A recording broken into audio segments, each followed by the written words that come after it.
filha, como você era bonitinha quando dançava balé.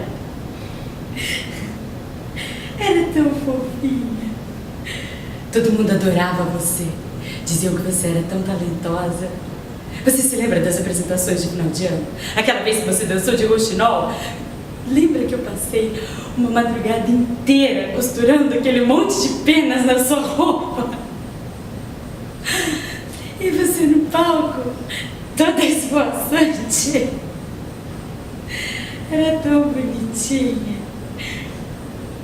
Eu até cheguei a pintar você no balé, lembra? Era lindo aquele quadro. Mas eu não sei o que aconteceu com você. Você parou de dançar? Não vai mais à igreja? Eu não sei o que deu em você. Escuta, filha, o que eu tô falando é pro seu próprio bem. Tenta entender, você ainda não tem idade suficiente. Eu também, na sua idade, era assim. Achava que minha mãe não sabia das coisas. Só que eu respeitava ela. Tanto que eu consegui.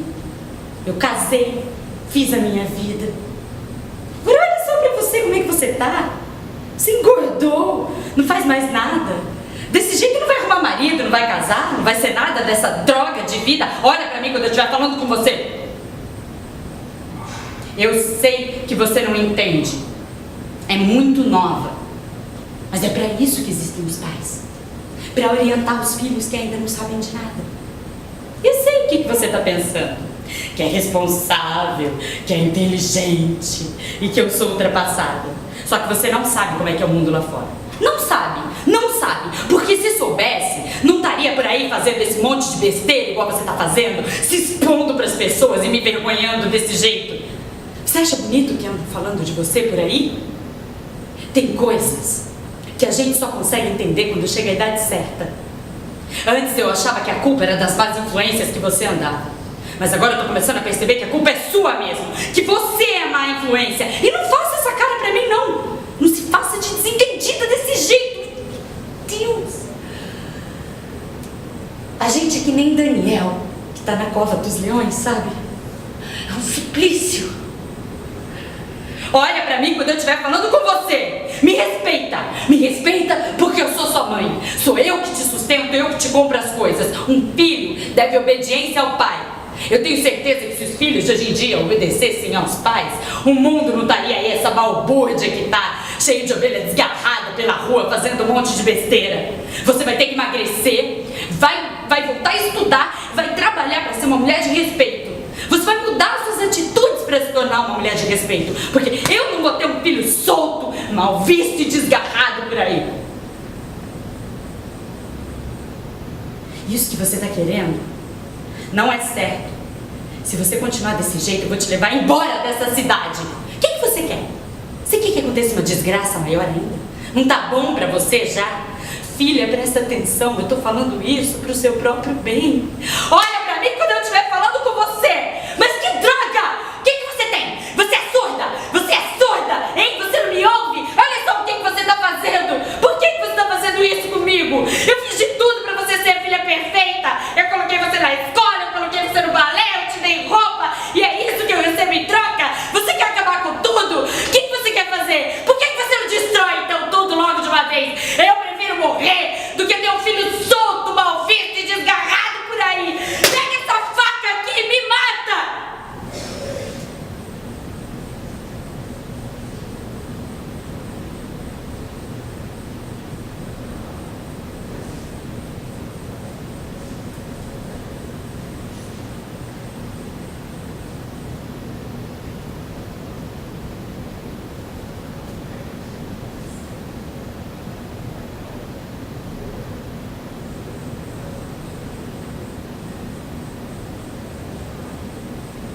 Ela sonha com o primeiro namorado.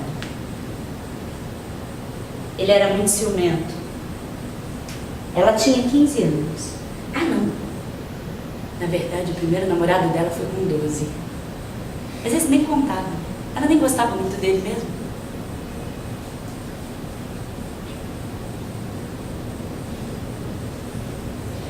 Meu primeiro namorado criticava tudo que eu fazia.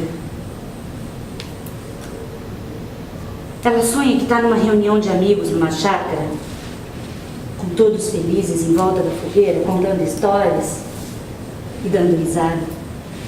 Quando de repente ele se levanta e manda ela ficar quieta na frente de todo mundo.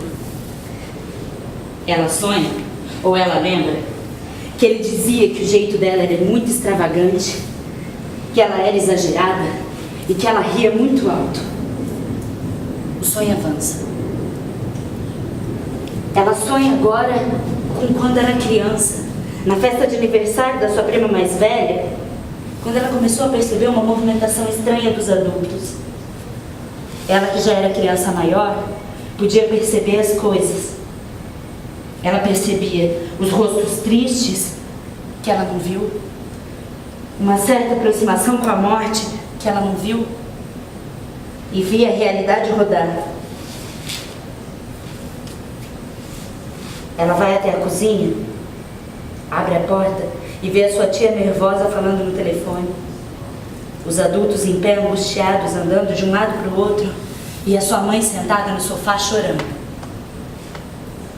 Ela ouve que o tio havia sofrido um acidente de carro na estrada com toda a família e que o priminho mais novo dela havia sido lançado para fora do carro com o impacto da batida e falecido na hora.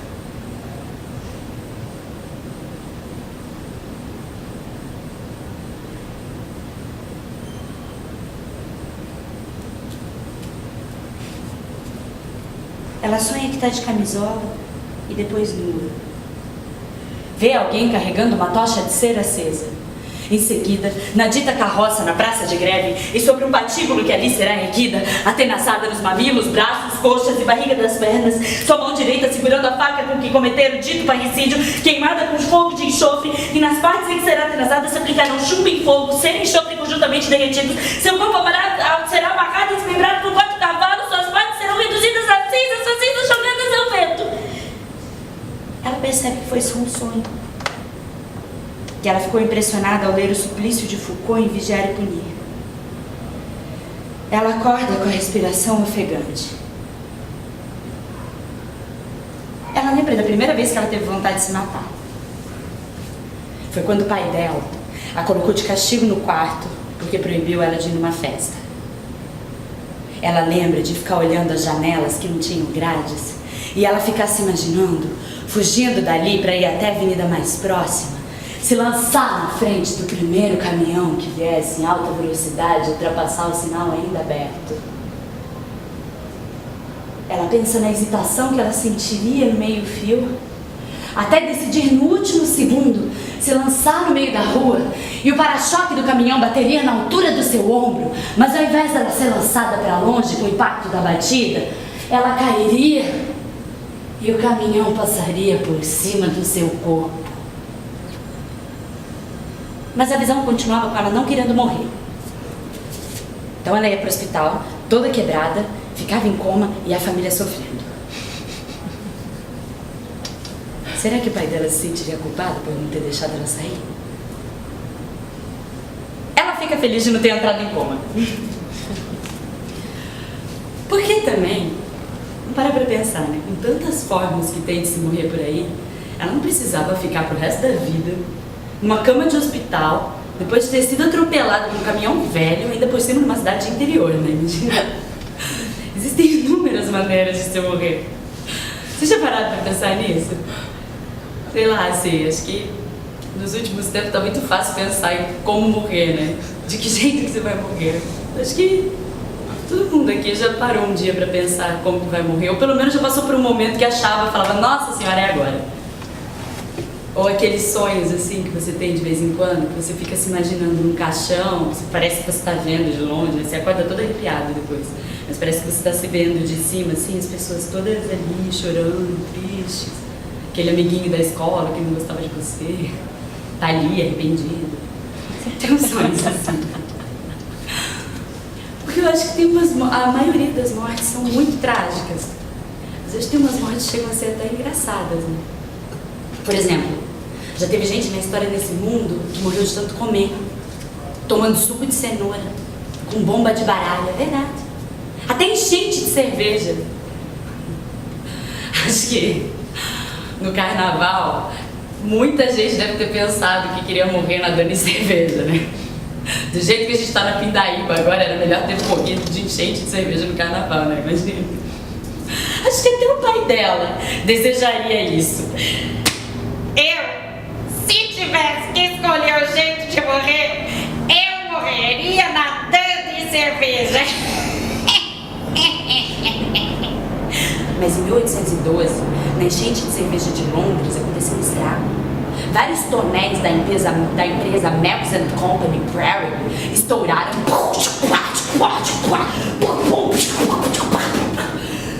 e uma enxurrada varreu as ruas, derrubando 2 casas e ainda por cima as paredes de um pub chamado Tavistock Arms, que veio a esmagar a funcionária Eleanor Cooper. Mas pode-se considerar que a adolescente não gostava muito de cerveja, né? Ela gostava de doce. Então, em 1820 aconteceu algo parecido em Boston, mas envolvendo melaço. Um tanque de melaço explodiu e uma tsunami vindo a 56 km/h matou 21 pessoas e feriu mais de 150. Daí dizem que até hoje dá pra sentir um cheiro de açúcar no ar lá quando o dia fica mais quente. Ela fica feliz de não ter morrido de nada assim. Fica feliz de saber dessas pequenas histórias e de poder fazer as coisas de casa enquanto ela pensa nisso. Ela se arruma pra correr e correr. É prazeroso agora morar numa cidade grande, onde você não tem ninguém pra dizer o que você tem que fazer ou não, mesmo que às vezes bata uma saudade da família. Ela decide ir correr.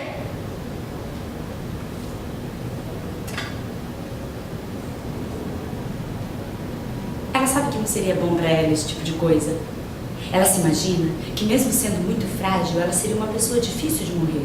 Que nem o Rasputin, que foi envenenado, baleado de novo, castrado e só morreu no final afogado. Um místico russo, Grigori Rasputin. Ele era odiado pelo povo e pela nobreza. Aí em 1838, ele foi vítima de uma trama de parlamentares que envenenaram o coitado no jantar. Só que a úlcera que o Rasputin tinha o fez expelir todo o veneno.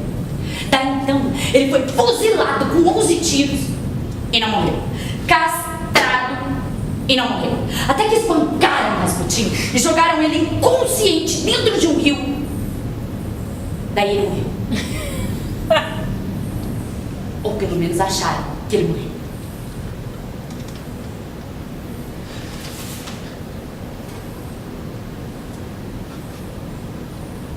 Ela volta pra casa. Ela não corre muito. Ela desejaria ser desses tipos de pessoas que correm quilômetros e quilômetros, livre das preocupações ordinárias e das exigências físicas. Mas essa não é ela. Ela corre apenas para perder umas gordurinhas de uma coxinha extra que ela come no fim de semana, ou dos lanches com bacon da faculdade. Era sexta-feira! Ela já havia cumprido todas as aulas chatas da grade básica de artes plásticas. Era sexta. E ela iria agora fazer um curso estranho sobre literatura, poetas e morte. Era sexta e ela iria encontrar com um professor que as veteranas chamavam de interessante e de certa forma extravagante. Era sexta, o dia em que ela iria fazer um curso que unia a sua curiosidade sobre a morte, porque afinal de contas ela lia livros sobre isso, com um pouco de arte. Ela passa pelo pátio da faculdade, que é lindo, e chega na porta do elevador, que está quebrado. Se ela soubesse disso, não tinha nem ido correr. Ela sobe os lances de escada, chega na sala um pouco atrasada, e ela se depara com um quadro escrito em letras garrafais a palavra morte. E vê uma turma hipnotizada com aquele discurso. É bastante curioso o fato de que tantos escritores tenham optado por acabar com as suas próprias vidas ou que considerem suicídio frequentemente. Mas ao mesmo tempo, é compreensível que isso aconteça, porque quem escreve geralmente é movido pelos seus problemas pessoais, psicológicos, suas pulsões e o transbordar disso. Às vezes é só a percepção de que esse mundo não serve, de que você não se encaixa. São esses transtornos, galera, que muitas das vezes acabam se tornando um material de inspiração para a escrita. Ou a escrita acaba sendo uma forma de fuga da realidade, até mesmo uma tentativa de modificá-la. Escritores escrevem para viver através de suas obras, para confessar os seus problemas e a sua visão de um mundo problemático, onde quase nunca conseguem sentir que pertencem a ele de verdade. Escritores buscam um sentido pela vida e quase sempre, na maioria das vezes, não encontram. Por isso escrevem. Por isso, e aí não querendo generalizar, porque é claro que cada caso é um caso, se matam. Pensando assim, talvez a gente até consiga entender por que esse tipo de pessoa se suicidaria, não? Essa sensação de não pertencimento era comum a ela. Ela ouve, gosta daquelas palavras, até começa a entender por que as veteranas falavam tanto do charme daquele professor um pouco mais velho e dos casos que ele tinha tido com algumas alunas. Ela não se imagina, porque para ela os homens tinham que ser jovens, ter vigor, mesmo que ela não tivesse. Ela se distrai dos seus pensamentos e volta a ouvir aquele discurso sobre os escritores e que o suicídio é um tema muito frequente na literatura em geral, porque quando se lida com a busca pelo sentido, pelo significado da vida, considerá-lo acaba sendo praticamente automático. Às vezes até uma obsessão, como é alguns dos casos que eu listei aqui. Ela vê agora no quadro uma lista de nomes como Hemingway, Sylvia Plath, Kerouac e até algumas dúvidas, Allan Poe. Ele diz que a lista é boa e que quem quisesse poderia sugerir mais alguns nomes. Ela pensa em fazer uma gracinha e sugerir o nome dela, mas dizendo que ela ainda não é uma boa escritora. Ela não fala. Ele termina a aula colocando no quadro um trecho de uma poesia de Sylvia Plath que diz: morrer é uma arte. Como todo o resto, eu o faço excepcionalmente bem. Ela olha para ele e sai. Caminha até o elevador, enquanto ela pensa: se esses escritores não tivessem essas tendências suicidas, teriam produzido obras tão marcantes? Se eles não tivessem a sua vida tão conturbada, teriam construído textos tão sinceros, tão fortes? Ela fala isso alto enquanto tenta rever se tudo estava na bolsa. Ele chega e diz que é como se a mente de alguém que quer morrer fervesse com a imaginação de tal forma, capaz de produzir os textos mais honestos, mais sinceros da literatura. Não que escritores que não tenham tendências suicidas também não possam produzir textos brilhantes. Mas é que o que intriga é o seguinte paradoxo: um potencial suicida torna-se escritor pela necessidade de expressar sua ânsia de vida ou de morte, ou um escritor torna-se suicida pelos seus questionamentos. Ela ri sem graça e sai quase que correndo no final do lance de escadas.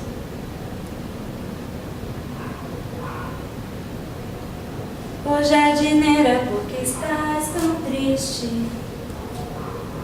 Mas o que foi que te aconteceu?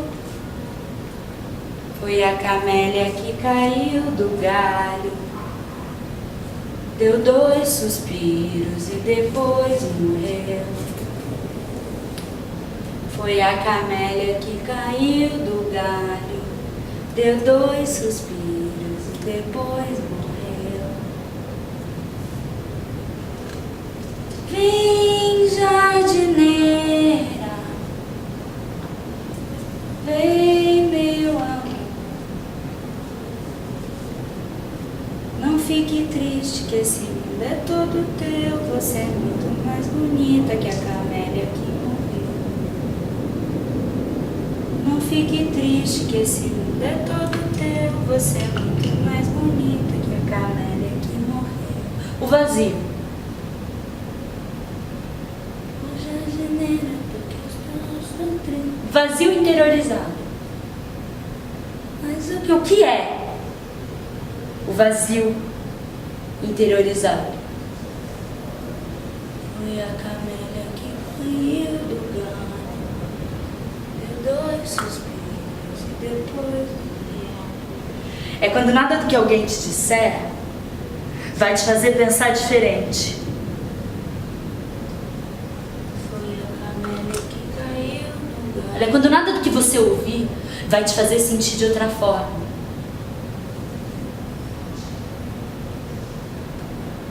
O vazio é quando você tenta preencher tudo de todas as formas e você se sente como um saco furado.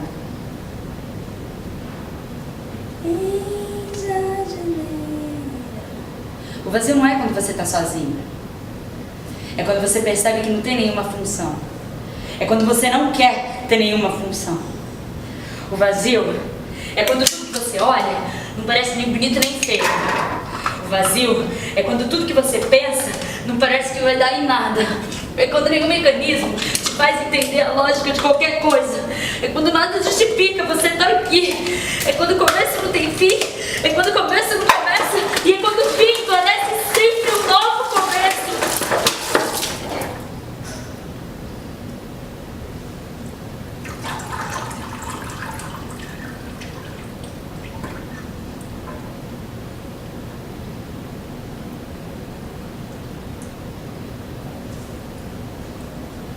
Na manhã de 11 de fevereiro de 1964, Sylvia Plath veda o quarto das crianças com toalhas e roupas molhadas, deixando pão e leite perto de suas camas e tendo cuidado ainda de abrir as janelas, mesmo que em meio a uma forte nevasca. Em seguida, ela toma uma grande quantidade de narcóticos, deitando logo após a sua cabeça sobre uma toalha no interior do forno com gás ligado, morrendo após poucos minutos. No dia seguinte, a enfermeira que ela havia contratado, Mira Norris, chegou ao local, sentiu um forte cheiro de gás, pediu ajuda, a porta foi arrombada.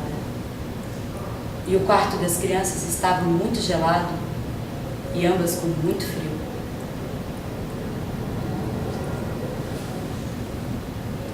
Amiga de Sylvia Plath, Annie Saxton, começou a escrever poesia por indicação de um dos seus psiquiatras. Ele sugeriu que Annie escrevesse como uma forma de terapia, já que ela sofria de depressão e havia tentado suicídio por diversas vezes. Annie se suicidou em 4 de outubro de 1972, trancando-se na garagem, no interior do carro, com o motor ligado, intoxicando-se com monóxido de carbono. Sendo amiga de Sylvia Plath, quando Annie soube do suicídio de Sylvia, sentiu-se perturbada por ela ter roubado a sua morte. Foi isso que um dos psiquiatras relatou ter ouvido da poeta. Annie ainda chegou a escrever uma poesia sobre o suicídio de Sylvia que dizia: ladra, como se rastejou sozinha para a morte que esperei tanto e por tanto tempo. Vem, jardineira, vem, meu amor, não fique triste que esse mundo é todo teu. Você é muito mais bonita que a camélia que morreu. Não fique triste que esse mundo é todo teu. Você é muito mais bonita que a camélia que morreu. Jardineira, por que estás tão triste? Mas o que foi que te aconteceu?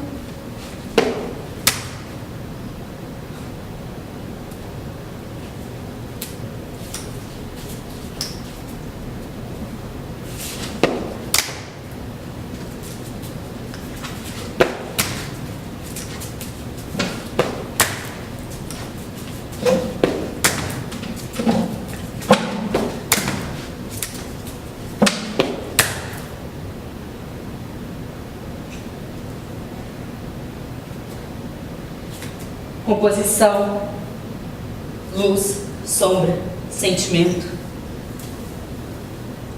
Uma faca, uma bolsa, uma viela escura.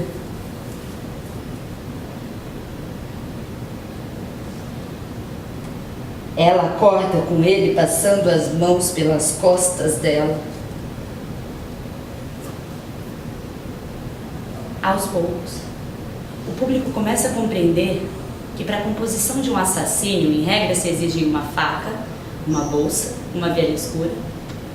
Composição, luz, sombra, sentimento e 2 ignorantes. Um para matar e outro para morrer. Olá! Boa noite. Boa noite, senhora. Boa noite, senhora. Tudo bem? Olá, senhor. Tudo bom? Boa noite, senhor. Olá. Tudo bem? Como é seu nome, senhor? Pedro. Que belo nome. Fique à vontade, Pedro. Minha principal intenção aqui é deixá-lo à vontade, já que vamos tratar de um assunto tão delicado. Talvez não tanto para o senhor.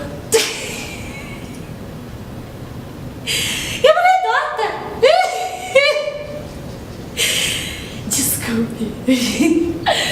Bem, Pedro, como você pode perceber, o ambiente foi harmonicamente decorado para o seu maior conforto. Temos som ambiente para evitar silêncios constrangedores. Várias janelas que facilitam a circulação do ar, deixam o espaço arejado. As paredes foram pintadas, inspiradas nos jogos medievais. Gosto muito daquela figura de um homem sendo assassinado na arena por 2 leões. O relevo traz uma sensação de tridimensionalidade. Dá até para sentir o cheiro da carne. Foi pintado por uma falecida amiga que se suicidou. Ela sai do banho. Ela vai tomar café. Tira as coisas da geladeira e coloca na mesa. Ela pica a banana, ela come, ela ri, ela coloca as coisas de volta na geladeira. Ela esquece a maionese em cima da mesa. Ela decide ir correr. Há mais ou menos 2 anos. Ela corre 8 km por dia, 3 vezes na semana. 8 vezes 3, 24. 4 semanas por mês, 96. Aproximadamente 1.152 km por ano. Naquela semana, ela só havia ido correr 2 dias.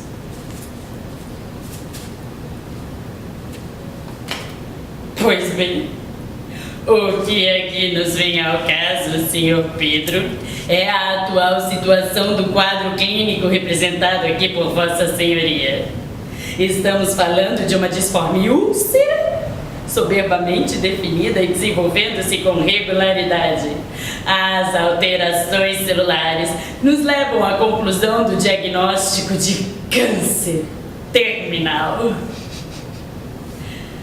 Mas não se aflite, por favor. O senhor tem uma bela úlcera, uma linda úlcera, que pode livrá-lo da obrigatoriedade de sobrevivência a qual todos nós, seres humanos, fomos condenados.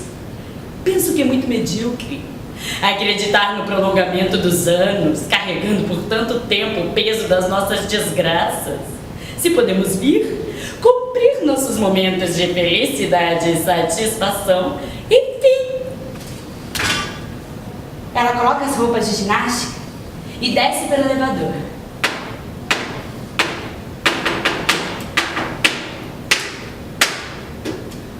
Poder! Sky wants to feel like you too. Poder!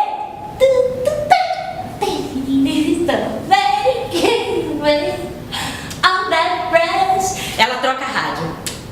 Na Idade Média, o assassínio era tido como uma das mais belas artes. Geravam-se espetaculares derramamentos de sangue, uma mistura híbrida de cores e sentimentos, os mais ímpares e forasteiros que se possa imaginar. Ela pensa, que mal é nisso? Se a morte é a única certeza que temos, eu não vejo nenhum problema em cada um decidir o seu momento e a sua maneira. Chega a ser um ato de carinho. Ela vai pela rua, que está fechada porque é feriado, quase tromba com uma criança dirigindo desgovernada a um triciclo elétrico. Te parece estranho? A mim também. Ela volta pela rua de trás para se pesar na farmácia de sempre e fica feliz porque não engordou. Você já ouviu falar em Hobbes? Thomas Hobbes? Não importa. Um grande filósofo. Hobbes nunca conseguiu compreender por que não for assassinado. Ele dizia que existe um poder irresistível que cria as mais altas entidades de direito, de modo que seria um crime de rebelião um indivíduo recusar-se a ser morto quando no outro surgisse uma vontade idônea de o liquidar. Interrupção. É disso que estamos falando. Interrompe-se aqui a trajetória do fato, que não é de sua livre e espontânea vontade, para transformá-lo no seu desejo genuíno. 8 de fevereiro de 2008, ela decide ir trocar o roteador que o outro comprou e veio quebrado. Ela vai a pé, afinal de contas, todo gasto calórico é lucro. Ela passa pelo túnel velho, escuro, fedido e barulhento, e fica feliz porque ele não veio e ela não precisa pedir mais uma vez para que eles não falem dentro do túnel. É porque ela tem a sensação de que toda vez que ela abre a boca num lugar sujo, ela está comendo micróbio. Mesma coisa que ela sente quando ela vai a um hospital e abre a boca, ela imagina que está comendo bactéria. Ela troca o roteador na loja. Fica um pouco chateada com a falta de educação do funcionário. Ela vai tomar um café na livraria, um cappuccino, por favor. E ela volta para casa, pelo mesmo túnel velho, escuro, fedido e barulhento. Só que agora um pouco mais perigoso, porque já está tarde. Nunca se sabe quando tem alguém por aí andando com uma faca na bolsa, não é? Ela chega em casa e vê ele deitado no sofá. Ela vai preparar um chá. Ferve a água, abre a gaveta de talheres. Ele estava roncando. Silêncio.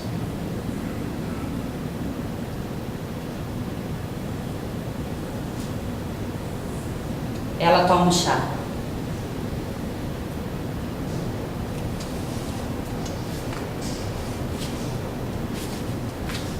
Nada daquele quarto adequadamente preparado para dar conforto servia.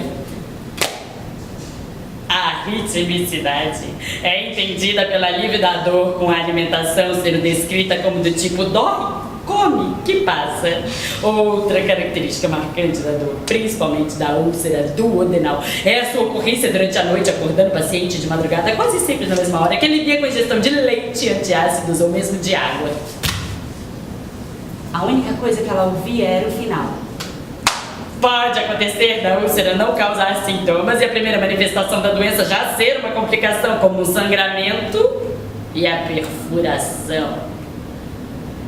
Quando ocorre a perfuração, o paciente nota fezes pretas, moles, brilhantes e particularmente mal cheirosas. Ou vômito com sangue vivo ou do tipo borra de café. Ela tinha percebido isso quando o outro vomitou sangue no seu tapete novo. E finalmente pediu para levá-lo até o hospital. Silêncio.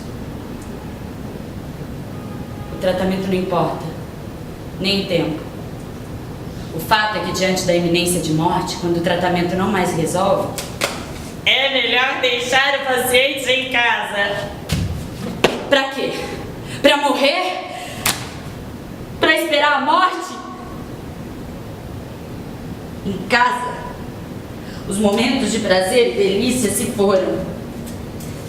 As corridas que ela praticava tiveram de ser deixadas de lado. E em último dia,